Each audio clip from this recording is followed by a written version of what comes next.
Hey, fellow INFJ folk, this is mentioned INFJ.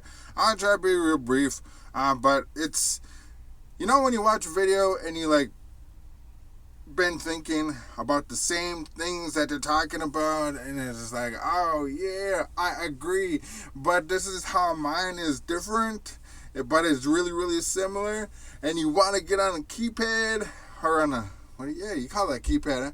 And you just want to do all that or swipe a long response, but then it feels too long because it's more complex than what a long comment will allow you to talk about. So I make video responses in a way where it's kind of what do you call, from other videos, and I share my ideas and thoughts about it. But anyway, so there was a recent one by Shikha. Yeah, I'm pretty sure I'm pronouncing it right. And her video idea was, are you straightforward but extremely rude about it, INFJs? And a lot of my stuff feels rude, but it's brutal honesty. That's what I kind of figured as. And I do it to multiple groups. But I always ask beforehand, it's do you want me to be honest, or you just want me to agree or tell you what you want to hear? And they say, no, be honest. And I can't help but be brutally honest if it's brutally honest. Or if it's just simple honesty, then it's simple honesty. But, reason why I tell it that way is because if I want to hear something, I want to hear the brutal honesty. I made a video with my wife talking about how it is to be married to an INFJ, me specifically, and I wanted her to be brutally honest, and I hope she was brutally honest, and she was honest about my downfalls and that type of stuff. I'll leave links down below to the playlist if you want to check that out. But so I do this, and I think in groups, our organizations, our events, what do you call that? When you build separation and they really don't want nothing to do with you anymore because you tell them the brutal honesty. So a lot of events in the Native community, the urban Native community specifically, it's a lot of people who overcompensate for being Native because they don't live on a reservation, so they feel like they got to be more Native than the natives on a reservation and more natives who are more Native than them. It's a whole mind-blowing thing. And a lot of them try to overcompensate in what they do and how they live and say, oh, I'm so traditional, I'm so spiritual, and all this type of stuff. And it's just, it's not the right way. They get sidetracked in what it's supposed to look like and what it's supposed to sound like. And it's just all surface level stuff. Well, if I look like this and I sound like this and I talk like this and I eat like this, then that's good. I'm Native. That's the problem. They're only doing surface level stuff. It's not fundamentals, foundational type of stuff, kind of like what I talked in my last video. But anyway, so I'll get to it. Sorry for kind of building up to it.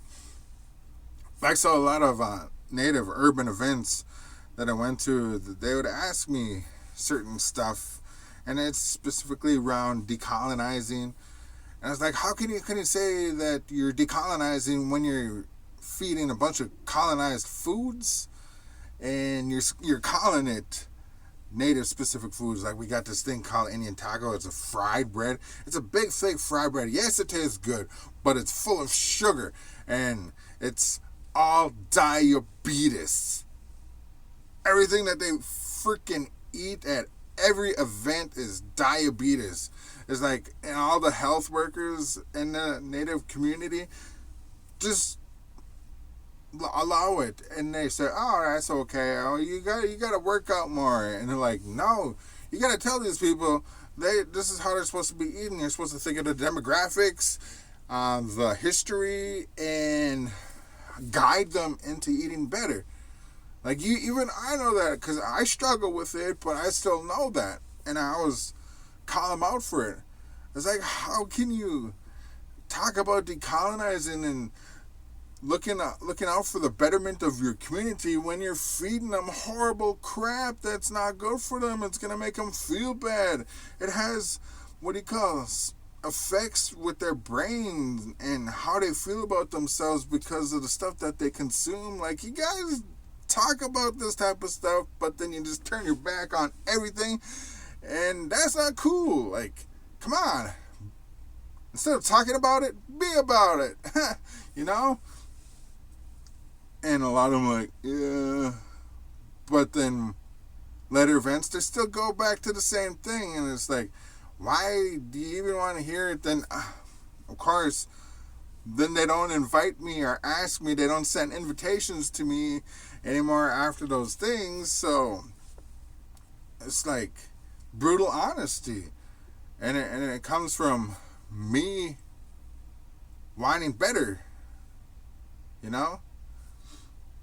So I tell it like it is, and I hope these leaders would set their ego aside and like apply that type of stuff instead of following what's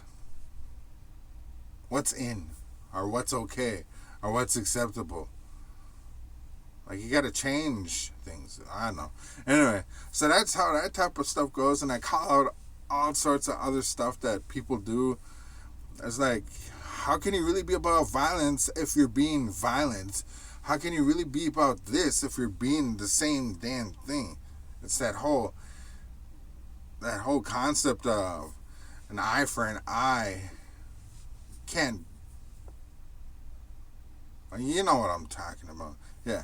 So it's a bit frustrating, as you can see, and that's where I think I get in trouble.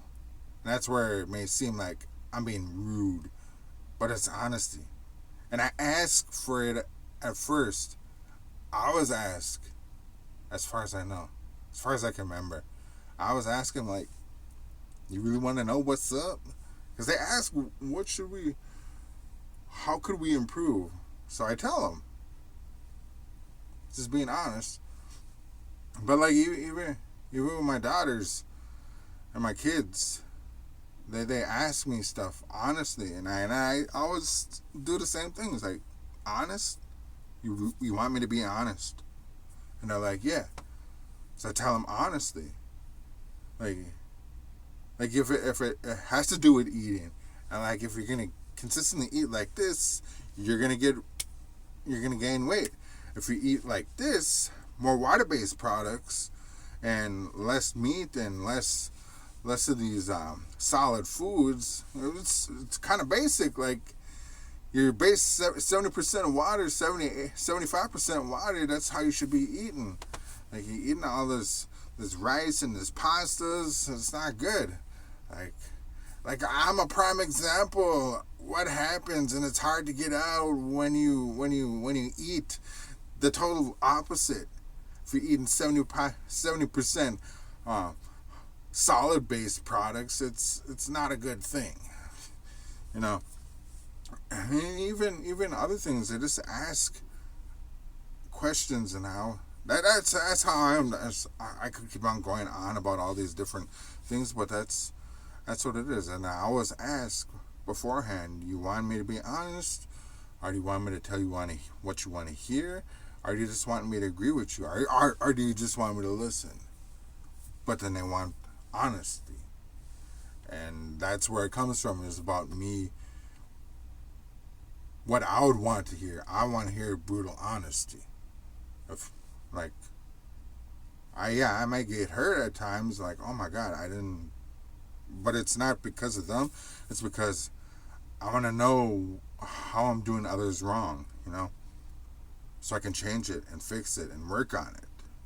So that's why I am brutally honest, why I may seem rude, why I may seem whatever way. I don't know. So yeah, that's my thought. That's my response to Boom Shikha's video. And that's all. Yeah. How about y'all? Y'all different? Y'all, how do y'all feel about that? I just had to make a response video. That's how I was feeling. That's what I was thinking, and all of that. But yeah, this is Commander the INFJ. Thank y'all for watching. Thank y'all for listening, and thank y'all for commenting. Don't forget to hit the like button. Hit the like button. Okay. Let me turn this off.